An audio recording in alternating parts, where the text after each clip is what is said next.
নমস্কার, সন্ময় স্পিক্স থেকে বলছি। সন্ময় বন্দ্যোপাধ্যায়। জালিয়াতি করলেই কোর্টে এবং জালিয়াতি করলেই শেষ পর্যন্ত জেলে। কে জেলে যাবেন? যিনি সিদ্ধান্ত নেবেন তিনি। রাজ্য সরকার যদি কোনো রকমভাবে দ্বিচারিতা করে সঙ্গে সঙ্গে সেটা আদালত। কোন বিষয়ে বলছি? কলেজগুলোতে অ্যাডমিশন। উচ্চ মাধ্যমিক পরীক্ষার রেজাল্ট বেরিয়ে গেছে, 1 মাস হলো। এখনও পর্যন্ত সরকারি কলেজগুলো, সরকার পোষিত কলেজগুলোতে কোনো এখনও পর্যন্ত অ্যাডমিশন প্রসেস সেইভাবে চালুই হলো না। তার কারণ ওবিসিতে কী সংরক্ষণ, কোন প্রসেসে সংরক্ষণ হবে সেই সিদ্ধান্ত রাজ্য সরকার এখনও পর্যন্ত নেয়নি। বেসরকারি কলেজগুলো অ্যাডমিশন প্রায় শেষ পর্যায়ে। পরীক্ষা সেপ্টেম্বর মাসে। কি করে কলেজে কবে ভর্তি হবেন, কবে অ্যাডমিশন নেবেন, কবে ক্লাস শুরু হবে, কবে কোর্স শুরু হবে, কবে ফার্স্ট সেমিস্টার হবে, কেউ জানে না। অথই জলে কলেজের শিক্ষা ব্যবস্থা। আজকে সেই নিয়েই প্রতিবেদন পেশ করতে এলাম। তার কারণ শিক্ষামন্ত্রী ব্রাত্য বসু মাঝে মধ্যে যিনি ভুল করেও বিকাশ ভবনে যান, সেই ব্রাত্য বসু শেষ পর্যন্ত সংবাদ মাধ্যমের সামনে মুখ খুলে কী বলেছেন একটু ছোট্ট করে শুনে নিই। আইনি পরামর্শ নেওয়া হচ্ছে, আইনি পরামর্শ নেওয়া হচ্ছে। আজকে মে মাসের এই প্রতিবেদন যেদিন পেশ করছি সেদিনকে 27 তারিখ। আইনি পরামর্শ নেওয়া হচ্ছে। আর দ্বিতীয় যে বক্তব্যটা বলেছেন সেটা হচ্ছে, আশা করছি শিগগিরই ওবিসি সংরক্ষণ ও ভর্তি নিয়ে মতামত পাবো আমরা। এটাই তো আমাদের কাছে সরাসরি আসবে না, উচ্চতর পর্যায়ে যাবে।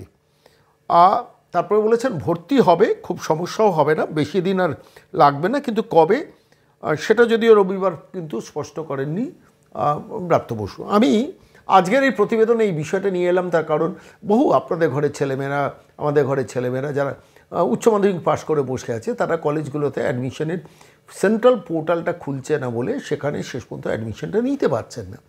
কারণটা কি? কারণটা হচ্ছে ওবিসি সংরক্ষণ। ওবিসির জন্য OBC A, OBC B list করেছিলেন মমতা বন্দ্যোপাধ্যায় 2011 পরে, এবং প্রচুর জল মিশিয়েছিলেন ওবিসি এতে, এবং মাইনরিটি সম্প্রদায়েরকে বেশি করে ওবিসি এতে নিয়ে আসার জন্য এই ছকটা করেছিলেন মমতা বন্দ্যোপাধ্যায়। সেটা সবাই জানেন, নতুন করে বলার অপেক্ষা রাখে না। সেই নিয়ে হাইকোর্টে মামলা হয়েছিল এবং হাইকোর্টে দীর্ঘ শুনানির পর জাস্টিস তপব্রত চক্রবর্তী, জাস্টিস রাজশেখর মান্থা দীর্ঘ তদন্তের পর পরিষ্কার বলে দিয়েছেন যে 2010 সালের পর যে সার্ভে হয়েছে সেই সার্ভের ভিত্তিতে যারা সার্টিফিকেট পেয়েছেন সেই সার্টিফিকেট কাজে লাগিয়ে আর কোনো ওবিসি ক্যাটেগরিভুক্ত কোনো রিক্রুটমেন্ট বা কোনো ভর্তি প্রক্রিয়া করা যাবে না, অর্থাৎ সেই সার্টিফিকেটগুলো ইনভ্যালিড। কিন্তু 2010 সালের আগে যে 66টা ক্যাটেগরিতে ওবিসি তালিকা আছে, তাদের আওতায় যারা মানে পরবর্তীকালে ওবিসি সার্টিফিকেট পেয়েছেন, অর্থাৎ যে 66টা ক্যাটেগরি আছে যেটা 2010 সালের আগে চিহ্নিত হয়েছিল সার্ভের ভিত্তিতে যে এরা ওবিসি, তারা কিন্তু সরাসরি ওবিসি কোটায় ভর্তি হতে পারবেন বা কোনো জায়গায় চাকরি রিক্রুটমেন্টে ওবিসি সার্টিফিকেট দিয়ে তারা আবেদন করতেই পারবেন। এই সিদ্ধান্ত হয়েছিল কলকাতা হাইকোর্টে। তারপর সেটার বিরুদ্ধে দ্রুত রাজ্য মুখ্যমন্ত্রী বলেছেন মানি না। কেন মানেন না বুঝতেই পাচ্ছেন যে কোনো একটা নির্দিষ্ট কমিউনিটিকে খুশি করার জন্য তিনি ওই জালিয়াতি করে ওবিসি এর সার্ভে না করে, সার্ভে বেআইনিভাবে করে তালিকা তৈরি করিয়েছিলেন। সেটা আদালতে ধরা পড়েছে এবং শেষ পর্যন্ত সেটা নিয়ে বলেছেন সুপ্রিম কোর্টে দৌড়েছিলেন। সুপ্রিম কোর্টে গিয়ে বলছেন স্যার মাই লর্ড, এটাকে স্টে অর্ডার দিন। সুপ্রিম কোর্টে মহামান্য বিচারপতিরা এটাতে স্টে দেননি। মূল মামলার শুনানিতে গিয়েছিলেন যে হাইকোর্ট যে রায়টা দিয়েছে সে রায়টা থাকবে না রিজেক্টেড হবে। ইতিমধ্যে আপনারা জানেন মমতা বন্দ্যোপাধ্যায় নিজেও বুঝেছেন যে তাঁর জালিয়াতিটা যেটা হাইকোর্টে ধরা পড়েছে সেটা সুপ্রিম কোর্টেও থাকবে। মনু সিং মীরা নিশ্চিতভাবে তাকে বুঝিয়েছেন যে এটা থেকে কিন্তু নিস্তার নেই, অর্থাৎ শেষ পর্যন্ত এটা টিকে যাবে, অর্থাৎ সুপ্রিম কোর্টে টিকে যাবে। তখন কি করলেন, ঠিক গরমের ছুটির কিছুদিন আগে সুপ্রিম কোর্টে গিয়ে তারা জানালেন যে রাজ্য সরকারের তরফ থেকে জানালেন ব্যাকওয়ার্ড ক্লাস কমিশনকে দিয়ে আমরা নতুন করে সার্ভে শুরু করে দিয়েছি। অর্থাৎ প্রকারান্তরে রাজ্য সরকার মেনে নিয়েছে যে কলকাতা হাইকোর্ট যে রায়টা দিয়েছে 2010 সালের আগে 66টা ক্যাটেগরিতে যারা ওবিসি তালিকাভুক্ত তারাই শেষ পর্যন্ত থেকে যাবে। এই মানে তারাই আপাতত রয়েছে, নতুন সার্ভে করে আবার নতুন নাম ঢুকবে। অর্থাৎ মমতা যে জালিয়াতিটা করেছেন যে নতুন করে একটা নির্দিষ্ট কমিউনিটিকে খুশি করার জন্য ওবিসি তালিকাভুক্ত করিয়েছেন সেইটা ভ্যালিড থাকবে না। ফলত স্বাভাবিকভাবে সরাসরি একটা নতুন করে সার্ভে শুরু করিয়েছেন, আবার সেখানেও নিশ্চিতভাবে জল মেশাবেন সেটা তো অন্য কথা, কিন্তু সেই সার্ভে করছি বলে সুপ্রিম কোর্টে পিটিশন ফাইল করেছেন। তাহলে মূল মামলাটাই তো দুর্বল হয়ে গেল। অর্থাৎ আমি কলকাতা হাইকোর্টের রায়টা মানতে চাইছি না বলে যে মামলাটা করেছেন, আপনি যখন সুপ্রিম কোর্টে গিয়ে জানাচ্ছেন যে আবার নতুন করে সার্ভে করছেন, তাহলে আর এই মামলাটার থেকে চ্যালেঞ্জ করার জায়গাটাই তো দুর্বল হয়ে গেল। অর্থাৎ আদালতও তো বুঝবে, আপনি বুঝছি, আদালতও বুঝবে যে ওবিসি ক্যাটাগরিতে 2010 সালের আগেটাই ভ্যালিড, তারপর এগুলো ভ্যালিড থাকবে না। এটা চ্যালেঞ্জ করে যে রাজ্য সরকার সুপ্রিম কোর্টে গেছে, আলটিমেটলি তারা নিজেরাও বুঝেছে সেটাই ঠিক, ফলত স্বাভাবিকভাবে সেই জন্য নতুন করে সার্ভে শুরু করেছেন। এই শুনানি চলছে, গরমের ছুটির পর জুলাই মাসে বোধহয় সম্ভবত আবার শুনানি আছে।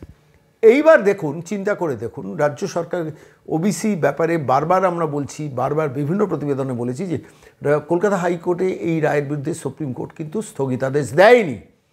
তা সত্ত্বেও রাজ্য সরকার কোঅপারেটিভে একটি রিক্রুটমেন্টের ক্ষেত্রে 2010 সালের পরের সার্টিফিকেটগুলোকেও কাজে লাগানোর চেষ্টা করছেন। ধরা পড়েন, কন্টেন্ট অফ কোর্ট হয়, আদালত অবমাননা হয়, চিফ সেক্রেটারিকে ডেকে পাঠানো হয়, মনোজ পান্থ ভার্চুয়ালি অ্যাটেন্ড করেন। আমি নিজে সেটা শুনেছি, সেই লাইভ স্ট্রিমিংটা শুনেছি। সেখানে sorry sir, sorry sir, sorry sir, sorry sir, একটা ভুল বোঝাবুঝির জন্য এটা হয়েছে, আর কোনো দিন করবো না। তখন জাস্টিস রাজশেখর মান্তা পরিষ্কারভাবে বলে দেন যে কোর্টকে দেখিয়ে কোনো কিন্তু ভুলভাল ডিসিশন নেবেন না, এটা আপনাদের সতর্ক করে দিচ্ছি। তখন মাথা নেড়ে চিফ সেক্রেটারি সেটা মেনেও নিয়েছেন। আজকে তাহলে কেন নতুন করে ওবিসি নিয়ে সমস্যা আছে, সংকট আছে, সেই জন্য আমরা এটাকে এই অ্যাডমিশন প্রসেসটাকে ডিলে করে রাখছে সরকার? এইখানেই হচ্ছে আসল প্রশ্নটা। বারবার আমি প্রতিদিন আপনাদেরকে বোঝাচ্ছি যে কোনো রকম স্টে অর্ডার নেই। 2010 সালের আগে যে 66টা ক্যাটাগরি, সেই 66টা ক্যাটাগরিতে যারা পরবর্তীকালেও এই 2012, 13, 14, 15, 16তেও যারা সার্টিফিকেট পেয়েছে, সেই সার্টিফিকেটগুলো তারা কাজে লাগাতে পারবে, কোনো অসুবিধা নেই কলকাতা হাইকোর্টে দেওয়া রায় অনুযায়ী। তাহলে সমস্যাটা কোথায়? সমস্যা আসলে নবান্নের ওই ভদ্রমহিলার মস্তিষ্কে, আর উনি ওইখান থেকে বসে বসে ছকটা করছে। এটা তো গেলে একটা দিক। কলেজের অ্যাডমিশন এখন বলছে মিটে যাবে, অর্থাৎ এই মাসের শেষে, একটা রিপোর্টের মধ্যে এটাও রয়েছে, এই মাসের শেষে একটা ওই পোর্টালটা খুলে দেওয়া হবে। ওই 2010 সালের আগেটাই মানবে, আর যদি না মানেন সঙ্গে সঙ্গে কলকাতা হাইকোর্টে কিন্তু এটার বিরুদ্ধে পিটিশন হবে, সুপ্রিম কোর্টও হবে, যে আদালত অবমাননা রায়, যে আদালতের নির্দেশকে অবমাননা করছেন।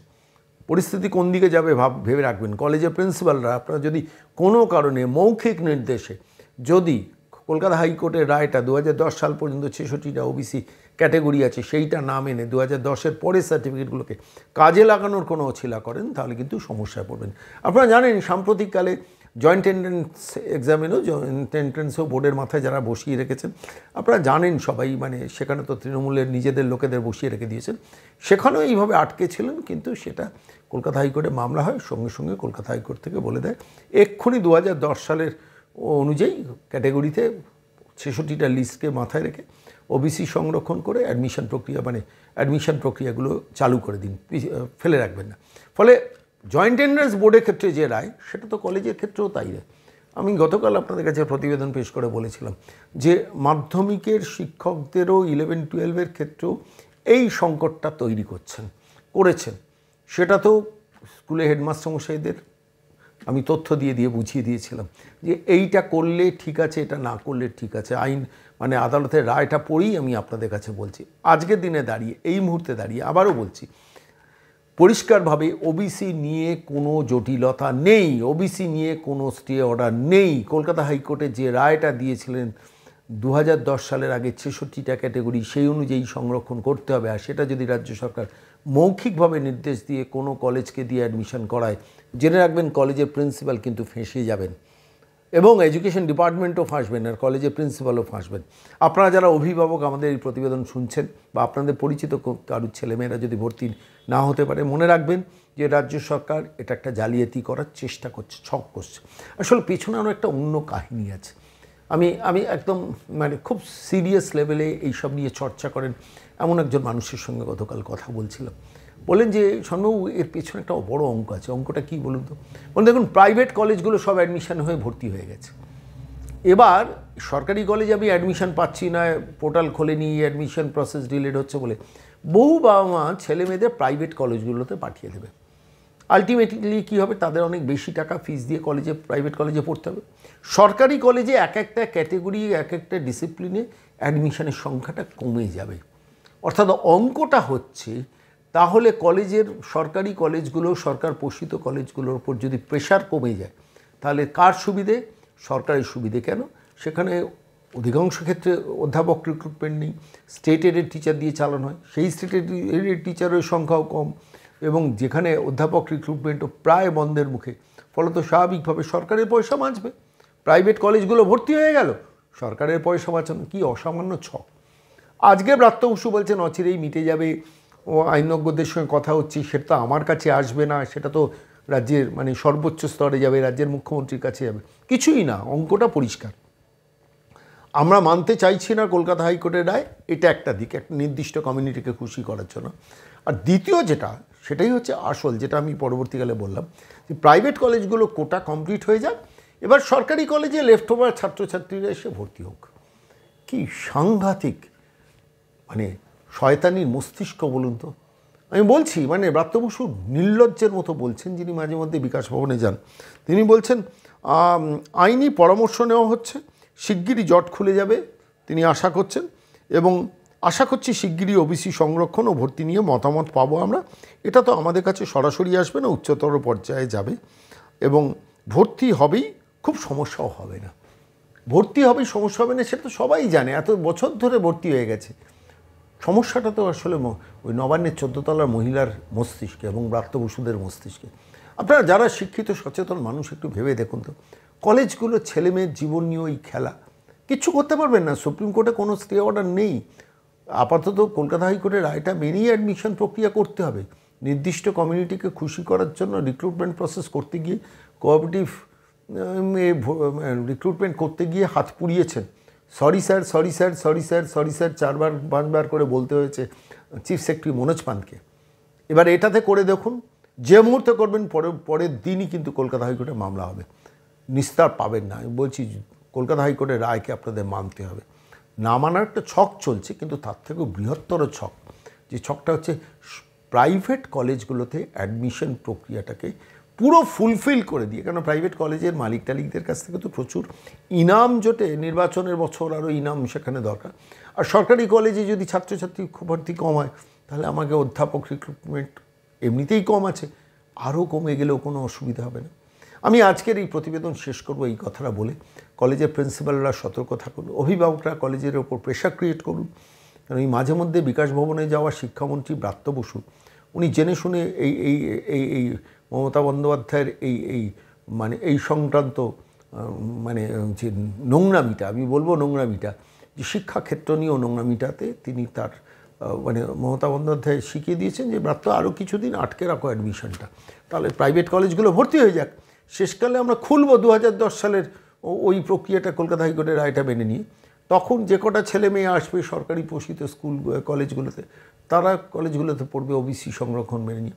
একটু ভালো করে ভেবে দেখুন, এরপর যদি পোর্টাল খোলা হয় 2010 সাল পর্যন্ত ওই 66টা ক্যাটেগরি ওবিসি ওই অনুযায়ী ভর্তি প্রক্রিয়া হবে, তাহলে একটা মাস সময় নষ্ট করলেন কেন ছেলেমেয়েগুলোর জীবন থেকে?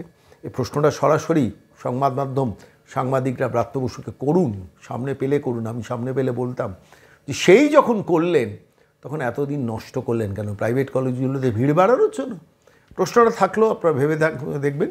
আর যেদিন এই সংক্রান্ত পোর্টাল খুলবে এবং সরকার থেকে ঘোষিত সিদ্ধান্ত হবে, সেদিন বাকি প্রতিবেদনটা করার ইচ্ছে রইল, যে এই একটা মাস ছেলেমেয়েগুলোর জীবন থেকে নষ্ট করে দিলেন অনিশ্চয়তার বীজটাকে পুঁতে রেখে।